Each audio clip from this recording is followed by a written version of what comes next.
میں doctor Farkhanda, associate professor شعبہ Urdu, M a final کے 9 پیپر جنرل سروے کا گرامر کا پارٹ ثنائے بدائع یا صنعتوں کا استعمال شاعری میں کس طریقے سے ہوا ہے اور شاعروں نے صنعتوں کے خوبصورت استعمال سے اپنے اشعار کو سجایا ہے، اس کے بارے میں نے اظہار کیا تھا۔ اب اس کا دوسرا پارٹ میں اظہار کر رہی ہوں۔ آج ہم لیں گے استعارہ۔ استعارہ اگر اصل معنی میں اور مجازی معنی میں تشبیہ کا تعلق ہو مگر حرف تشبیہ اور مشبہ با موجود نہ ہو تو استعارہ ہے، جیسے طرح، مثل، سا، مانند وغیرہ۔ ابن مریم ہوا کرے کوئی، میرے درد کی دوا کرے کوئی۔ یہاں ابن مریم یعنی عیسیٰ مسیح استعارہ ہے کسی محبوب کی طرف جس کے ہاتھ میں عاشق کی شفا ہے۔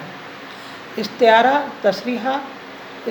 تصریحہ وہ استعارہ ہے جس میں مستعار منہ یعنی مشبہ با ظاہر ہو اور اس کی تصریح موجود ہو، جیسے گزری بہار، عمر، خلیق اب کہیں گے سب، باغ جہاں سے بلبل ہندوستان گیا۔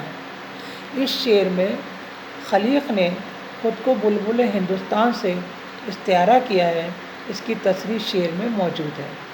استعارہ بالکنایہ جس میں مستعار منہ نمایاں نہ ہو بلکہ اس کے لوازمات بیان کر کے اس کی طرف کنایہ کیا گیا ہو، جیسے جوش گل چاک قفس سے دم بدم دیکھا کیے، سب نے یہاں لوٹیں بہاریں اور ہم دیکھا کیے۔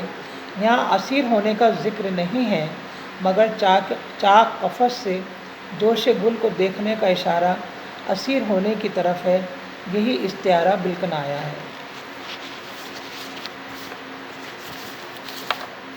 ایک اور صنعت ہے جس کا نام ہے صنعت طباغ یا صنعت تضاد۔ کلام میں تضاد ہم جسے اپوزٹ ورڈ کہتے ہیں انگلش میں، وہی صنعت تضاد ہوتا ہے۔ کلام میں دو ایسے الفاظ لائے جائیں جو ایک دوسرے کی ضد ہوں، جیسے موت، زندگی، رات، دن وغیرہ۔ ایسے الفاظ جب استعمال ہم ایک جگہ اکٹھے کر لیتے ہیں تو اسے تضاد کہتے ہیں۔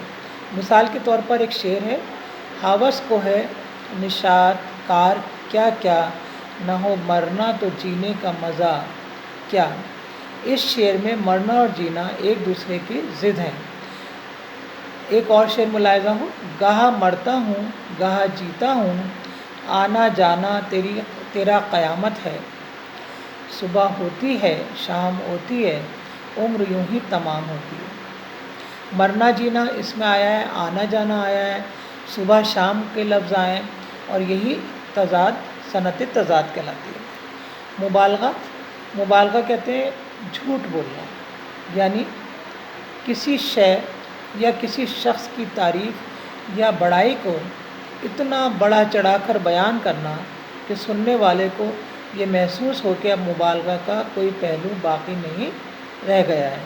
اور یہ مبالغہ آرائی جو تھی یہ لکھنوی دبستان یا لکھنؤ دبستان کے شعراء میں بہت زیادہ پائی جاتی تھی۔ رویا غم حسین میں یاروں میں اس قدر، چوتھے فلک پہ آئے ہے پانی کمر کمر۔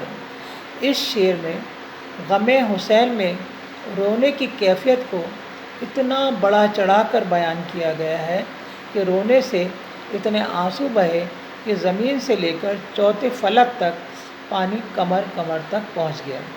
یہ مبالغہ ہے لیکن شدت غم کا اظہار اس میں کیا گیا ہے۔ حسن تعلیل، شعر میں کسی حالت یا واقعے کا سبب وہ بیان کیا جائے جو اس کا اصل سبب نہ ہو بلکہ شاعر کے تخیل کی پیداوار ہو۔ شاعری ہے تخیل کی پیداوار، تخیل کی پرواز، اور وہ ایک ہندی میں بات ہے کہ جہاں نہ پہنچے روی وہاں پہنچے کبھی، وہی بات ہے۔